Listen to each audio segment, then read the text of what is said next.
पुणी अमेरिका युद्ध विरति अवधि को वृद्धि करिछि। तेबे अमेरिका पुणी थरे युद्ध विरति अवधि को वृद्धि करने पछरे कौन रही कारण सेपटे अमेरिका जो चेतावनी देथिला ईरान को ईरान तांको चेतावनी को जमार भी खातिर करनी अर्थात अमेरिका आगे मुंड नुआइबा को नाराज अच्छी ईरान एभली परिप्रेक्षी रे अमेरिका पुणी थरे युद्ध विरति अवधि वृद्धि करिछि। तेबे अमेरिका उपरे कौन चाप रही कि अमेरिका कौन अकाल रे पड़ी कि एभली किछि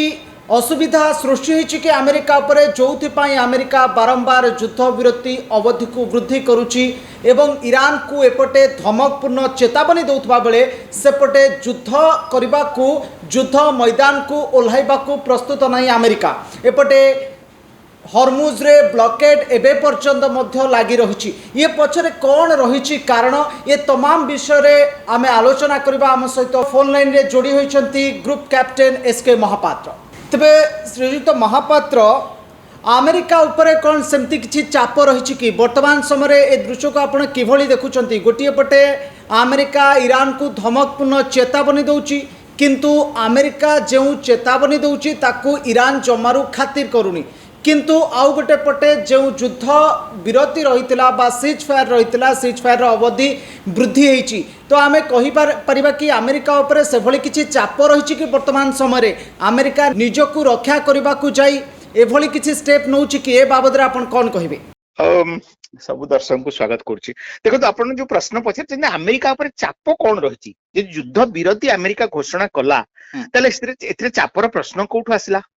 कारण अमेरिका चाहिए युद्ध करता अमेरिका चाहिए युद्ध करिवो नहीं तेणु युद्ध विरति रे अमेरिका ऊपर एथिरे प्रेशर कोठु बरं मु एथिरे कहबी जे एथिरे अमेरिकार अभिसंधि रहिछि एवं अमेरिका उद्देश्यमूलक भाव रे ए युद्ध विरति करिछि। युद्ध विरति करे किए जेतेबेले जणे देश युद्ध विरति करिया पे जणे लोक आगे आसे जेतेबेले से हारि जाई थाए नहीं एटा होछि कॉमन सेंस। तेणु अमेरिका वर्तमान हारि जाइछि बोली केही भाबुछंती कि जदि एभली केही भाबुथांती ताले मु कहिबी जे सेमाने निश्चित भाव युद्ध संपर्क रे सेमाने होतो तांकर अभिज्ञता कम कारण अमेरिका युद्ध रे हारि नाही अमेरिका ऊपर कौन प्रेसर नहीं। देखो अमेरिका युद्ध करने को चाहूला ईरान ऊपर बम करने को चाहूला एथि जेहेतु ईरान आत्मसमर्पण करू नथिला जेहेतु ईरान अमेरिका कथा शुणु नथिला जेहेतु अमेरिकार ऑब्जेक्टिव थिला रिजिम चेंज ता हो नथिला एई सब कारणवश अमेरिका ईरान से तो युद्ध करने को चाहूला एटा थिला युद्ध करबा अर्थ ईरान को डराइबा अर्थात डराइबा अर्थ अमेरिकार शर्त को मानिबा को बाध्य करबा। वर्तमान देखंतु जो परिस्थिति कराइछि अमेरिका कहिछि आमे वर्तमान युद्ध विरति को अनिर्दिष्ट काल पे बढ़ौछु किंतु आमे हरमुज प्रणाली रो ब्लॉकेड हटाइबु नहीं। यार अर्थ कोन हे पारे यार अर्थ है या पूर्व 15 दिन तले आम देखुले जे ईरान दाबी करुला जे आमे हरमुज प्रणाली उपर संपूर्ण कंट्रोल रखिबु जेकोसी जहाज हरमुज प्रणाली देखि बाहर को जीव सेटा आमर प्रत्यक्ष परमिशन बा आमर अनुमति बिना जाई परिबो नाही without approval of Iran and IRGC for that matter कोनोसी जहाज हरमुज प्रणाली बाहर परिबेनी। वर्तमान कोन हला ना सेही कंट्रोल नियंत्रण वर्तमान अमेरिका हाथ को चली गला। अमेरिका कहला जे तम हरमुज प्रणाली जहाज जाऊ बा आसु हमर किछि कहिवार नै किंतु हरमुज प्रणाली बाहरी करी भारत महासागर किंबा अरब सागर को जीवा कहले हमर ब्लॉकेड पाथ करिके जीवा पड़िबो एवं आमे वर्तमान कोनोसी जहाज को सेटा को अलाउ करिवो नै। अर्थात वर्तमान कोनोसी जहाज जदि हरमुज प्रणाली बाहरे एवं ताकू जदि अमेरिका सैन्य माने ताकू इंटरसेप्ट करंती एवं जदि देखंतु गोटे हाइपोथेटिकल सिचुएशन जहाज हयो बाबू तुमे क्वाड जाउथलो ना आमे ईरान नु आछछु ना ईरान कहियो केस गो बैक माने मोर कहया कथा मु संपूर्ण शुद्ध ओडिया रे एथि बुझाई देली जे वर्तमान हरमुज प्रणाली बाहर थिबा सब जहाज को वर्तमान अमेरिका कंट्रोल करिवो जो जिनिस नै कि ईरान वर्तमान समग्र विश्व को ब्लैकमेल करिया चेष्टा करथला वर्तमान सेही कंट्रोल नियंत्रण संपूर्ण भाव रे वर्तमान अमेरिका हाथ को आसी गला। मु पचारिबा को चाहिबी अमेरिका वर्तमान समय बुझी सारिलानी कि जे युद्ध माध्यम रे आमे ईरान सहित लड़ाई करि परिबु नाही जदि गोला बारूद रे युद्ध हबो हुए तो अमेरिका ए युद्ध रे विजय हासिल करि न पारे बा ए युद्ध रे अमेरिका जीति न पारे बा अमेरिका से भली संदेह करूछि कि जोथि पाए वर्तमान समय रे अमेरिका ए युद्ध विरति को वृद्धि करिछि। Exactly so this is now अब एपिक फ्यूरी नहीं एपिक फाइनेंशियल फ्यूरी वर्तमान ईरान विरुद्ध रे वर्तमान जो अमेरिका आह्वान करछि जहा फल कि आपण देखिबे एई ईरान अमेरिकार सब शर्त को मानिकरी पुणी थरे युद्ध विराम एवं तापर चुक्ति करिया को आगे आसीबे आउ जदि न आसंती ताहले तो अमेरिका पाखर ऑप्शन अछि जे कोनसी अमेरिका कहिछि आमे ताकर ब्रिज ताकर पावर सप्लाई एवं पानी सप्लाई को बंद कर दउ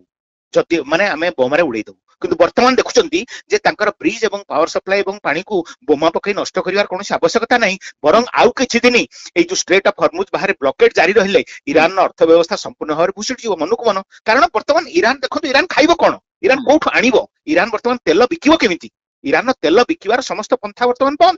ଚାଇନା ବର୍ତ୍ତମାନ ମୁଖ୍ୟ ଗ୍ରାହକ ଥିଲା ଆଚ୍ଛା ଚାଇନାର ମଧ୍ୟ ଏଭଳି ସାହସ ନାହିଁ ଯେ ଆମେରିକା ଉପରେ ଆକ୍ରମଣ କରିକିରି ବର୍ତ୍ତମାନ ସେମାନେ ତାଙ୍କର ଜାହାଜକୁ ସେଠାରୁ ମୁକ୍ତ କରିପାରିବେ ତେଣୁ ଚାଇନା ହୁଏତ ବାଚନିକ ଭାବରେ ସମସ୍ତେ କହିଲେ ଚାଇନା ବଡ ସପୋର୍ଟର ଇରାନର ମୁଁ ସଦାବେଳେ କହି ଆସିଛି ଯେ ଚାଇନା ସପୋର୍ଟ କରିପାରେ କିନ୍ତୁ ଦେଖନ୍ତୁ ଚାଇନା ଠାରୁ ଆପଣ କୌଣସି ପ୍ରକାର ଫିଜିକାଲ ସପୋର୍ଟ ଆଶା କରନ୍ତୁ ନାହିଁ ଚାଇନା ହୁଏତ ୱାର୍ଲଡ ଫୋରମରେ କହିପାରେ ଚାଇନା କୂଟନୀତିକ ହିସାବରେ କହିପାରେ ଚାଇନା ବିବୃତ୍ତି ଦେଇପାରେ ଚାଇନା ମନ୍ତବ୍ୟ କିମ୍ବା ଷ୍ଟେଟମେଣ୍ଟ ଦେଇପାରେ କିନ୍ତୁ ଚାଇନାର କୌଣସି ସୈନ୍ୟ ଆସିକରି କେବେ ହେଲେ ଇରାନକୁ ସାହାଯ୍ୟ କରିପାରିବେ ନାହିଁ ଆଉ ଯେତେବେଳେ ନେଭାଲ ବ୍ଲକେଡ୍ ଚାଲୁ ରହିଛି ସେତେବେଳେ ଆପଣ ଧରି ନିଅନ୍ତୁ ଯେ ଚାଇନା ପକ୍ଷରୁ କୌଣସି ଅସ୍ତ୍ରଶସ୍ତ୍ର ମଧ୍ୟ ଇରାନକୁ ବର୍ତ୍ତମାନ ଆସିପାରିବ ନାହିଁ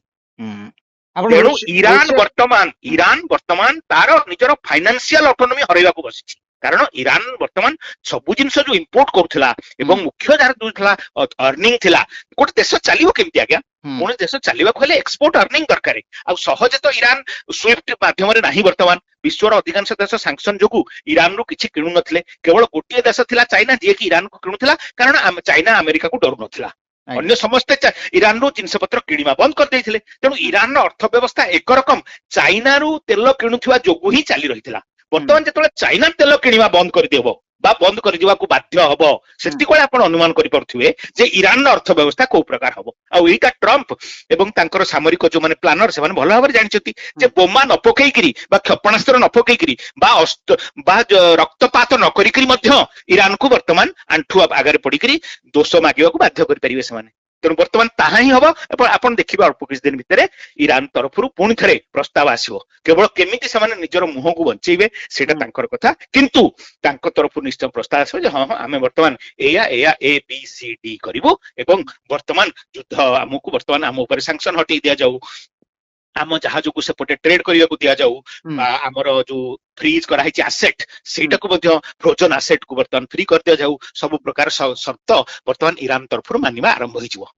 ଏବଂ ଆପଣ ଦେଖନ୍ତୁ ନିଶ୍ଚିତ ଭାବରେ ଏହା ହବ ଏବଂ ଆମେରିକାର ଏଇଟା ହଉଛି ଗୋଟେ ସୁଚିନ୍ତିତ କାର୍ଯ୍ୟକଳାପ ଏବଂ ଆମେରିକା ଉପରେ କୌଣସି ପ୍ରେସର ନାହିଁ କାରଣ ପ୍ରେସର ରେ ଆମେରିକା କେବେ କାମ କରେ ନାହିଁ ଏବଂ ଆମେରିକା ପାଖରେ ଆମେ ଜାଣିଛେ କାରଣ ଇରାନର ବର୍ତ୍ତମାନ ଯାହା କ୍ଷମତା ଆମେ ଦେଖିଛେ ଆମେରିକା ଏବଂ ଇସ୍ରାଏଲ ଯେତେବେଳେ ଚାହୁଁଥିଲେ ଯୋଉ ଜାଗାରେ ଯାଉଥିଲେ ଇରାନରେ ଯାଇକିରି ବୋମା ପକେଇକିରି ଆସୁଥିଲେ ବର୍ତ୍ତମାନ ଅବସ୍ଥାରେ ଆମେରିକା ବା ଇରାନକୁ ବୋମା ପକେଇବା ପାଇଁ କୌଣସି ପ୍ରକାର ଅସୁବିଧା ନାହିଁ ଇରାନ ପାଖରେ ଏଭଳି କିଛି ନାହିଁ ଯୋଉଥିରେ କି ସେମାନେ ଆମେରିକା କିମ୍ବା ଇସ୍ରାଏଲକୁ ସେମାନେ ପ୍ରତିହତ କରିପାରିବେ ବା ଆକାଶ ମାର୍ଗରେ ରୋକିପାରିବେ କିନ୍ତୁ ଆମେରିକା ବର୍ତ୍ତମାନ ବୋମା ନ ପକେଇ ବର୍ତ୍ତମାନ ଏଇ ଯୋଉ ଅର୍ଥନୈତିକ ବୋମା ପକେଇଛି ତା ଫଳରେ ଇରାନ ବର୍ତ୍ତମାନ ବରଂ ଆଗେଇ ଆସିବ ତା ନିଜ ତରଫରୁ ଅନ୍ତତଃ ସନ୍ଧି ଏବଂ ଶାନ୍ତିର ପ୍ରସ୍ତାବକୁ କଣ କଲେ ଅନ୍ତତଃ ନିଜ ମୁହଁ କଳା ନ କରି ଅନ୍ତତଃ ସେମାନେ ପ୍ରସ୍ତୁତ ହେଇପାରିବେ ଆଉ ଗୋଟେ କଥା କହିବି ଯେ ଇରାନର ବର୍ତ୍ତମାନ ଯୋଉ IRGC ଅଛି ଏବଂ ବର୍ତ୍ତମାନ ଯୋଉ ସାମରିକ ନେତୃତ୍ୱ କୁହନ୍ତୁ ଆଉ ବର୍ତ୍ତମାନ ଯୋଉ ପଲିଟିକାଲ ନେତୃତ୍ୱ ଏଇ ଯୋଉ ତାଙ୍କର ରାଷ୍ଟ୍ରପତି ପେଜେସ୍କିଆନ ଆଉ ତାଙ୍କର ଯୋଉ ବର୍ତ୍ତମାନ ବାଚସ୍ପତି ଯୋଉ ଇରାନ ମାନେ ପାର୍ଲାମେଣ୍ଟର ସ୍ପିକର ଆଉ ତାଙ୍କର ଯୋଉ ଆର୍ଗାଚି ଯେ ତାଙ୍କର ଫରେନ ମିନିଷ୍ଟର ଏମାନେ ଯଦିଓ ପଲିଟିକାଲ ଲିଡର କିନ୍ତୁ ଏମାନଙ୍କ ହାତରେ ପ୍ରକୃତ କ୍ଷମତା ନାହିଁ ପ୍ରକୃତ କ୍ଷମତା ଯୋଉମାନଙ୍କ ହାତରେ ଅଛି ସିଏ ହଉଛନ୍ତି IRGC ର କମାଣ୍ଡର ଏବଂ କୁହାଯାଉଛି ଅହମ୍ମଦ ୱାହିଦି ବର୍ତ୍ତମାନ ସବୁଠୁ ବଡ କମାଣ୍ଡର ଏବଂ ତାଙ୍କ ନିର୍ଦ୍ଦେଶରେ ବର୍ତ୍ତମାନ ଚାଲୁଛି ଆୟତୋଲା ଖାମେନେଇଙ୍କର ପୁଅ ବର୍ତ୍ତମାନ ଜୀବିତ ଅଛନ୍ତି ବୋଲି ସମଗ୍ର ବିଶ୍ୱକୁ କୁହାଯାଉଛି କିନ୍ତୁ 1.5 ମାସ ହେଇଗଲାଣି ତାଙ୍କ ବିଷୟରେ କୌଣସି ପତା ନାହିଁ ସେ ଆକ୍ଚୁଆଲି ବଞ୍ଚିଛନ୍ତି ବା ମରିଛନ୍ତି କିମ୍ବା କୋମାରେ ଅଛନ୍ତି କିମ୍ବା ଏଭଳି ଅବସ୍ଥାରେ ନାହାନ୍ତି ହୁଏତ କେହି କହିପାରିବେନି ଏପରିକି ଆମେରିକା ଏବଂ ଇସ୍ରାଏଲର ଇଣ୍ଟେଲିଜେନ୍ସ ପାଖରେ ମଧ୍ୟ ଖବର ନାହିଁ ଯେ ସିଏ ବଞ୍ଚିଛନ୍ତି ବା ମରିଛନ୍ତି ତେଣୁ ମୁଖ୍ୟତଃ ବର୍ତ୍ତମାନ IRGC ହିଁ କଣ୍ଟ୍ରୋଲ କରୁଛି କିନ୍ତୁ IRGC ରେ ମଧ୍ୟ ବଡ ଧରଣର ବର୍ତ୍ତମାନ ଫାଟ ଦେଖାଦେଲାଣି ଏବଂ ସମଗ୍ର ଇରାନରେ ବର୍ତ୍ତମାନ କୌଣସି ଗୋଟେ ପଲିଟିକାଲ ଲିଡରସିପ ରେ ବର୍ତ୍ତମାନ ୟୁନିଟି ଆଉ ନାହିଁ ଏବଂ ଆଉ ଯଦି ଅଧିକ ଦିନ ଧରି ଏଭଳି ବ୍ଲକେଡ୍ ଚାଲୁ ରହେ ଏବଂ ଆର୍ଥିକ ଯେତେବେଳେ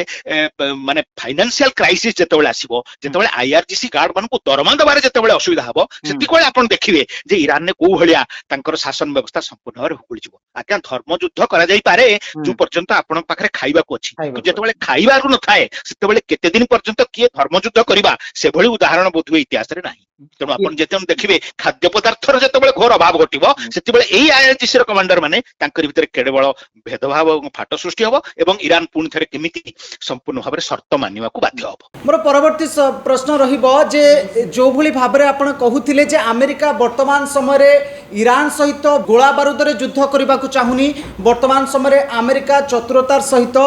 ବାଣିଜ୍ୟରେ ବା ଫାଇନାନ୍ସିଆଲି ୱାର୍ କରିବାକୁ ଚାହୁଁଛି ଇରାନ ସହିତ। ଯେତେବେଳେ ଆମେରିକା এই যুদ্ধକୁ বা এইଭଳି ବ୍ଲକେଟ୍ ଲଗାଇବ ହରମୁଜରେ, ଏହାଦ୍ୱାରା ଇରାନ ଉପରେ ଯେଉଁ ପ୍ରଭାବ ସୃଷ୍ଟି ହେବ, ଇରାନର ଗୋଟେ ବଡ଼ ଧରଣର ଜନ ଅସନ୍ତୋଷ ସୃଷ୍ଟି ହେବାର ସମ୍ଭାବନା ରହିଛି କି ଏ ବାବଦରେ ଆପଣ କ'ଣ କହିବେ? ପ୍ରଭାବ ଏଇଥିପାଇଁ ପଡିବ କାରଣ ଇରାନର ସମୁଦାୟ ଏକ୍ସପୋର୍ଟ ତୈଳ ଏକ୍ସପୋର୍ଟ ଚାଇନାକୁ ହରମୁଜ ପ୍ରଣାଳୀ ଦେଇକି ରହୁଥିଲା। ବର୍ତ୍ତମାନ ଯେହେତୁ ଆମେରିକାର ବ୍ଲକେଡ୍ ଲାଗୁଅଛି ତେଣୁ ଇରାନର ଯୋଉ ବର୍ତ୍ତମାନ କୌଣସି ପ୍ରକାର ଏକ୍ସପୋର୍ଟ ହେଇପାରିବନି। ତେଣୁ ଇରାନର ବର୍ତ୍ତମାନ ତ ଅର୍ଥ ବ୍ୟବସ୍ଥା ଯୋଉଟା କି ଯଥେଷ୍ଟ ବର୍ତ୍ତମାନ ଖରାପ ଅବସ୍ଥାରେ ଅଛି, ଯେତେବେଳେ ଇରାନର ଏକ୍ସପୋର୍ଟ ସମ୍ପୂର୍ଣ୍ଣ ବନ୍ଦ ହେଇଯିବ ସେତେବେଳେ ଆପଣ ଅନୁମାନ କରିପାରୁଥିବେ ଯେ ଇରାନ କୋଉ ଭଳିଆ ଭାବରେ ଫାଇନାନ୍ସିଆଲି ଆସନ୍ତା 1-2 ମାସ ଭିତରେ ଆହୁରି କେତେ ଦୁର୍ବଳ ହେଇଯିବାର ସମ୍ଭାବନା ଅଛି। ବର୍ତ୍ତମାନ ଯୋଉଠି ସାଂକ୍ସନ ବଳରେ ଏତେ ମାତ୍ରାରେ ଅଛି ମାନେ ମୁଦ୍ରାସ୍ଫୀତିର ପରିମାଣ ଏତେ ଅଧିକା ଅଛି, ମାନେ ଇନଫ୍ଲେସନ ରେଟ୍ ବହୁତ ଅଧିକା ଏବଂ ଅତ୍ୟାବଶ୍ୟକ ସାମଗ୍ରିକ ଘୋର ଅଭାବ, ବର୍ତ୍ତମାନ ଯେତେବେଳେ ଇରାନ କୌଣସି ଜିନିଷ ଏକ୍ସପୋର୍ଟ କରିପାରିବ ନାହିଁ, ଆଉ ଚାଇନା ବର୍ତ୍ତମାନ ତାର ଯିଏ ମୁଖ୍ୟ ଗ୍ରାହକ ଥିଲା ବର୍ତ୍ତମାନ ଚାଇନା କୌଣସି ତେଲ ସେଠାରୁ କିଣିପାରିବ ନାହିଁ। ଆପଣ ଏହା କହିପାରନ୍ତି ଯେ ଯଦି ଇରାନ କିଣିପାରିବ ନାହିଁ ଠିକ କଥା, Saudi Arab, Bahrain, UAE, Qatar, Kuwait ସେମାନେ ମଧ୍ୟ କିଣିପାରିବେନି, ବଟ୍ ଡଜଣ୍ଟ ମ୍ୟାଟର, ସେମାନେ ଯାଆନ୍ତୁ ଯୁଆଡେ ଯିବା କଥା। ବର୍ତ୍ତମାନ ଆମେରିକାର ମୁଖ୍ୟ ଉଦ୍ଦେଶ୍ୟ ହେଲା ଇରାନକୁ ଫାଇନାନ୍ସିଆଲି ଚୋକ୍ କରିବା, ଅର୍ଥାତ ଇରାନ ବର୍ତ୍ତମାନ କୌଣସି ଇନକମ୍ କରିପାରିବ ନାହିଁ। ଇରାନ ପାଖରେ ଯୋଉ ଅଳ୍ପ କିଛି ବର୍ତ୍ତମାନ ମିସାଇଲ ବହୁତ ଥାଇପାରେ କିନ୍ତୁ ଆପଣ ମିସାଇଲ ତ ଖାଇପାରିବେନି ନା। ଯଦି ଯୋଉମାନେ କହୁଥିଲେ ୟା ପୂର୍ବରୁ ଯୋଉ ବଡ ବଡ ଆମର ବିଶ୍ଳେଷକ ମାନେ କହୁଥିଲେ ଇରାନ ପାଖରେ ବହୁତ ମିସାଇଲ ଏବଂ ବହୁତ ଡ୍ରୋନ୍ ଅଛି, ବର୍ତ୍ତମାନ ଦେଖିବା ଏଇ ମିସାଇଲ ଏବଂ ଡ୍ରୋନ୍ ବଳରେ ଇରାନ କେମିତି ଖାଦ୍ୟ ସାମଗ୍ରୀ କୋଉଠୁ ଯୋଗାଡ଼ କରୁଛି ଏବଂ ଇରାନ ଇନଫ୍ଲେସନ କଣ୍ଟ୍ରୋଲ କରିବାରେ କେମିତି ବର୍ତ୍ତମାନ ଡ୍ରୋନ୍ ଏବଂ ମିସାଇଲ ଦ୍ୱାରା କିଭଳି ମୁଦ୍ରାସ୍ଫୀତି କଣ୍ଟ୍ରୋଲ ହବ ତାହା ବର୍ତ୍ତମାନ ଦେଖିବାକୁ ବାକି ରହିଲା। ନିହାତି ଭାବରେ ବହୁତ ବହୁତ ଧନ୍ୟବାଦ। ଏ ଯୁଦ୍ଧ ବର୍ତ୍ତମାନ ଗୋଟେ ଅଲଗା ଦିଶାକୁ ଯାଉଛି। ଯୋଉ ଯୁଦ୍ଧ ପୂର୍ବରୁ ବୋମାରେ ହଉଥିଲା, ଏ ଯୁଦ୍ଧ ବର୍ତ୍ତମାନ ଅର୍ଥନୈତିକ ସଂକଟର ଯୁଦ୍ଧ ଆରମ୍ଭ ହେଇଯିବ। ବହୁତ ବହୁତ ଧନ୍ୟବାଦ।